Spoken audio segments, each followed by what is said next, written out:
Hello, StarCraft fans! This is Falcon Paladin coming to you with yet another daily Legacy of the Void upload. This is between MaSa and Bales on Dusk Towers. In the bottom side of the map, we have the blue Terran player representing Team Elevate. It is MaSa. And in the top side of the map, we have the red Protoss player from Flipside Tactics. It is Bales. We've seen Bales recently on the channel, haven't we? Yes, we have. Alright, so MaSa versus Bales up PvT from lotv.spawningtool.com. Please check them out. They do like to feature my replays on the front page, which I appreciate so very, very much. They give me some good exposure. I figure I'd help them out on the back end as well. Again, lotv.spawningtool.com for Legacy of the Void replays. You'll find some good stuff. It's where they put DreamHack replays. It's where they put WCS replays. It's where they put replays from other smaller tournaments. And even sometimes players, professional players, just come upload their own stuff there too. So good place to check out. Go ahead and give them a visit in your internet browser of choice. Okie doke, so a PvT for you today. I haven't cast one of these for a while, it feels like. A lot of ZVP, a lot of ZVT, and a couple mirror matchups. But PvT, it is, again, easier to find replays of this matchup than it used to be back in the early stages of Legacy of the Void, but feeling better about things now. Bales is saving up for an expansion here and popped about the same thing that I feel like MaSa is doing. Has 400 minerals in the bank, but not sending down the SCV. There it is. SCV is a little bit late. We'll get there. I guess did use some of those minerals to pop on our Reaper and get another SCV. Or actually, no.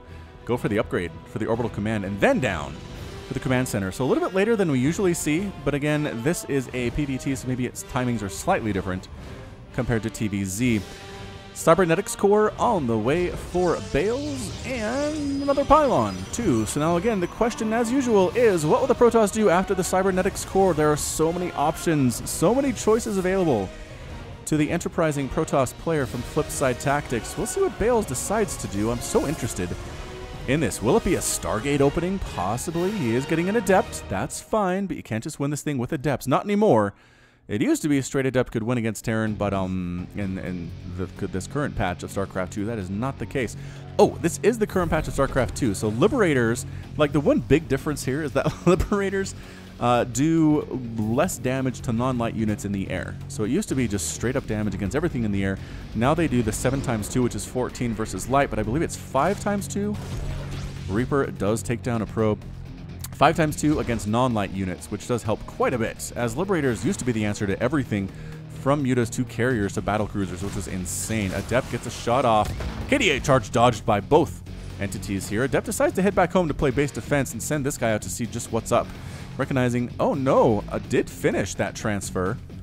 Interestingly enough, I don't know where this Reaper is going. Possibly a super fast fourth base from Bales, who knows. Full wall here, though. If you're worried about Adepts getting into your main base, Terran players, go ahead and put up a wall. This little shade cannot go through walls. It can go through units. If you have a single Marine trying to hold this wall here, filling up that gap, the Adept shade can shift through it and basically render your wall non-existent, which is very sad. All right, Reaper, here we do this thing. Reaper popping on up into the main base, and it was a Stargate, as there's an Oracle on the way. Adept needs to get a shot off. This Reaper does not seem to live. KD8 charges himself. That's never good. And ends up, no, oh my gosh, 3 hit points, but stops being microed and just gets destroyed by the Mothership core. A very short-lived Reaper, unfortunately. KD8 charged himself in the face, and then I think out of shame, just basically committed suicide and allowed the Mothership core to shoot him down to 0 health, which means you're dead. Another Oracle on the way. Is that double Oracle play right now from Bales? Did I see, or is that just the one? Maybe that was just the one that I saw. Twilight Council coming up too. You can use that to get Blink for your Stalkers. Also often used to get the Resonating Glaives upgrade for Adepts, which allows them to attack 45% faster than they normally would be able to. So here comes the Oracle, trying to sneak on in and kill some stuff. Coming to the front door, actually, does get an SCV kill. Oh, the Cyclone is ready. The lock-on ability. Bam, bam, bam. He might actually... No, barely gets out of range. A little bit too quick there. Move speed 5.6 compared to the Cyclone move speed of 4.72. So yes, able to escape this lock-on ability right here. Lock on 400 damage over 14 seconds to ground targets and air targets. Can move while firing, which is pretty fun.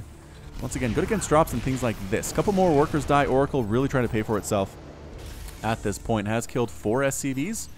which is not bad, not too shabby. Did also delay the construction of this barracks a tiny bit, but a third Nexus on the way for Bales. Looking good is our Protoss player here. A Void Ray on the way. Haven't seen a lot of Void Ray. I don't remember much Void Ray in the professional PBTs that I have cast recently. Yes, they have played some part in some of the lower level games that I do. I do a mid-rank Madness and Into the Void cast every week, which is bronze, silver, gold, platinum, diamond level stuff. And yeah, sometimes Void Rays do manage to factor fairly heavily in those situations. But anyway, Cyclone really wants to kill this thing and does get one more shot off dead. Cyclone gets a kill. Cyclone gets a kill. Haven't seen that in a while either. All right, so sneaky fourth base from MaSa, or is that the third because this one isn't even landed yet? Whatever, sneaky ninja base from MaSa. We will see if Bales is able to scout that thing. The problem with putting it here is that any Warp Prism harass is definitely going to go in this area and scout it out, but I don't know if that's actually in the plans for Bales. That's a lot of adepts. The Resonating Glaives upgrade is on the way, another Oracle to replace the one that died, and a Templar Archive. So Archons possibly just Templar with Storm, High Templar to be specific. And here comes an adept attack. That early base might actually have hurt MaSa's army value a little bit too much here, because there's not much here. There is a group of Marines, which is good, which is really good. The adepts do want to kill that Cyclone. No, saved by the Marine buddies. Run, they really want that thing dead. Can they get the Cyclone? Cyclone did. Yes, trapped.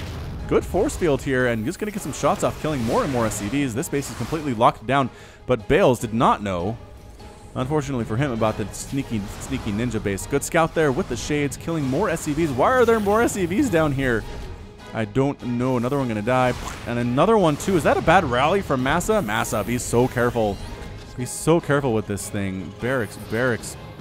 Force fielding the ramp and then backing out his Bales, feeling like he did his job. He basically denied the third base for MaSa. He ended up killing 11 SCVs. It is 75 to 53 workers right now for Bales. Good golly, he is hanging on. What is this huge number of cannons? Why do you have 4 cannons right here, Bales? What are you worried about exactly?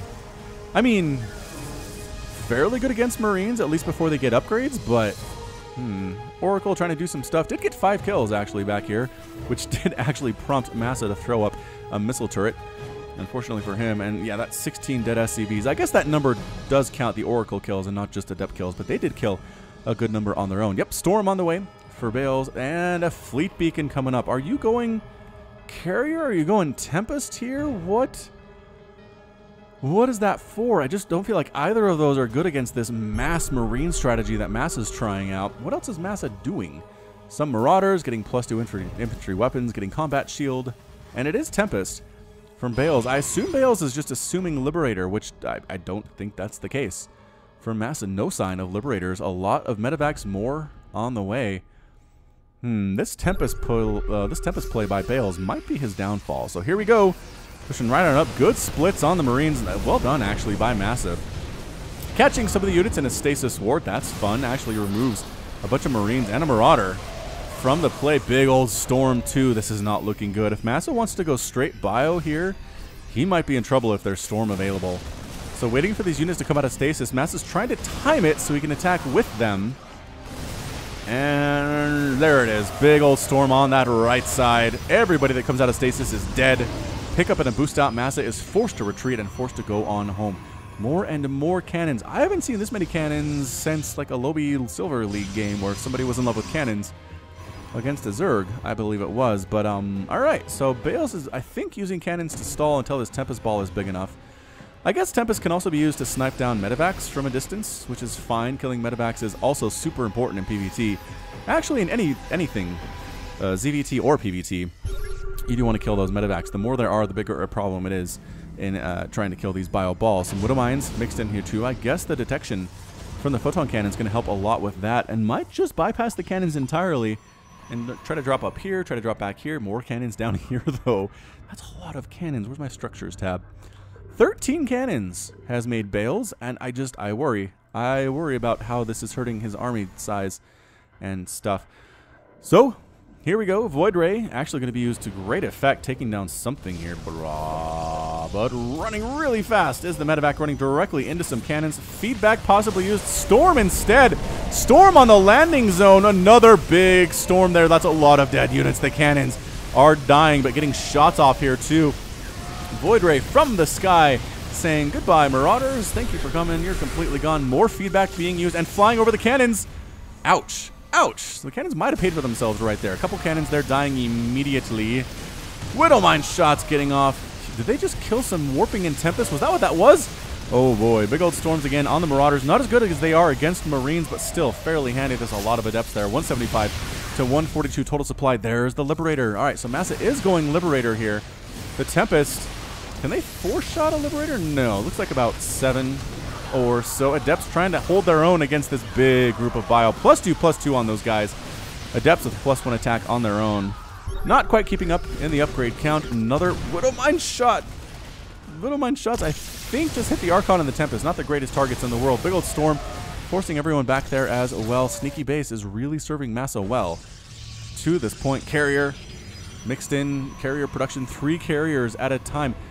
Bales is going carrier in a professional level game against a Terran. I don't know how this is going to work out. I have not watched this game beforehand, but I don't have good feeling about it. Stasis Sword popping up down there. Archon on the low ground just gets evaporated. Did get some shots off, which is fine. The Tempest doing some stuff too. Widowmine's very good at killing interceptors as well. A big cloud of interceptors can get wiped out by a couple Widowmines with their splash damage. Good shot there by that Widowmine. 3 kills, but immediate revenge as it is destroyed. So Sky Toss is fairly slow, which is another problem for Bales, is that it's hard to keep up with the mobility of a Terran army that has a lot of medevacs in it. Although there are only 6 remaining.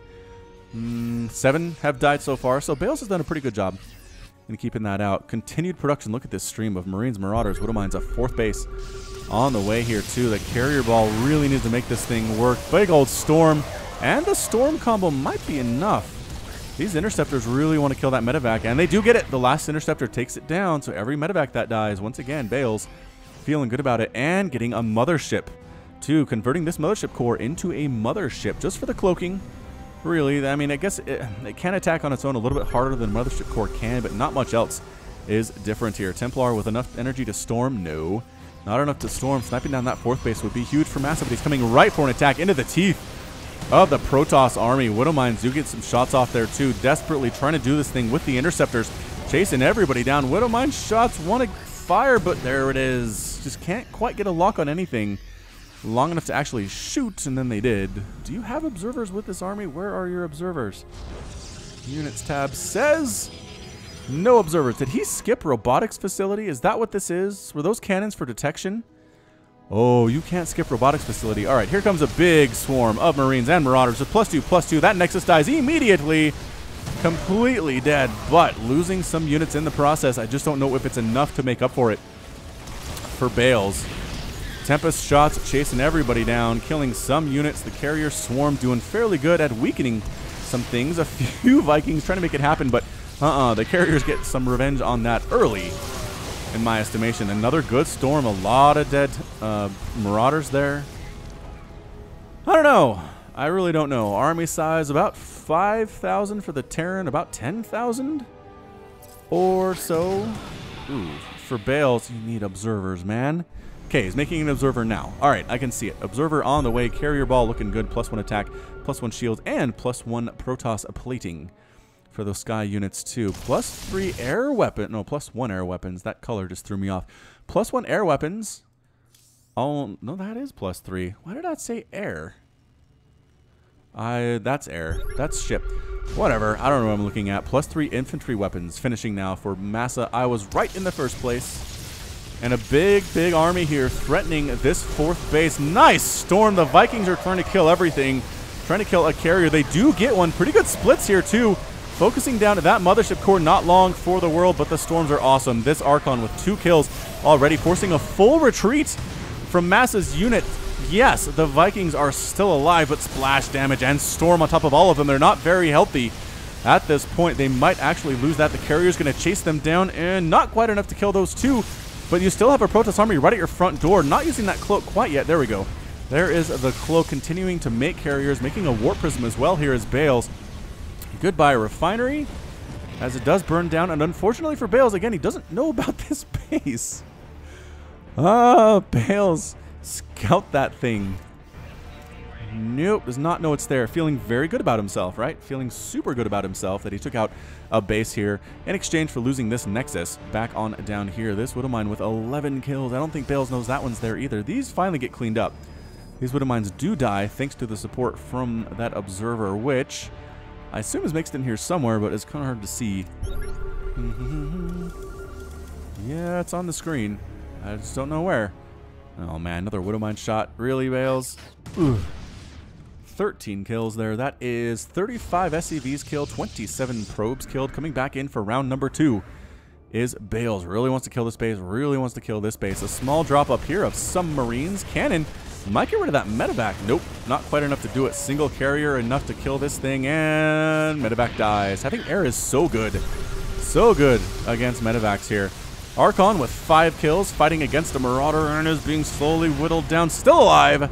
Still alive is the Archon, taking out that command center. Check for a base here. At least do that, Bales. At least check for a base on up there. Widow Mine shot there. Do you not have an Observer with this army? How many do you have? 2. You have 2, and that's it. A GG from MaSa. Whoa, so MaSa is defeated, and Bales is victorious. Let's take a look at things real quick. Army supply about, what is that? 4,000 army value for MaSa. And like 11,000 for Bales, so definitely can see why that was a problem. Units tab, 185 to 114 total supply, 62 to 41 total harvesters. So I thought for sure MaSa was able to keep this base and keep that income coming despite the fact that he lost this. But I just don't know what he had left over. What did he have? 28 Marines, a Marauder, and 7 Vikings. Against 7 carriers, 4 High Templar, 2 Archons, 5 Tempest, and a Mothership. All right, yeah, I can see why MaSa tapped out. It seemed a little bit strange at the time, but it made sense. Again, the fact that Bales completely skipped Robotics Facility, which is insane. And he did lose some workers as a result of it. The Widow Mines were way more effective than they should have been otherwise, but the Sky Terran or Skytoss army worked super well. The Viking count, I mean, they did what they could. As you can see here, they do extra damage versus massive or armored air units right here. 15 damage times 2, 30 is good. And the range on this thing is 9, which means normally you can do very well against carriers, but just the carrier DPS was a little bit too high. In the end, they had +2 attacks, 7 attacks times 2 with a whole ton of interceptors in there. That adds up quite a bit. The storms were very good for Bales, and in the end, Protoss takes the win. So Protoss fans rejoice, as Bales is our victor. Okay, so that's it from me. This has been Falcon Paladin with yet another daily Legacy of the Void upload. Go ahead and hit that like button. Hit the subscribe if you like what you saw and what you heard today. You can also catch me on Twitter and Facebook, both at /Falcon Paladin. And until next time, as always, thank you so much for watching, and you take care of yourself.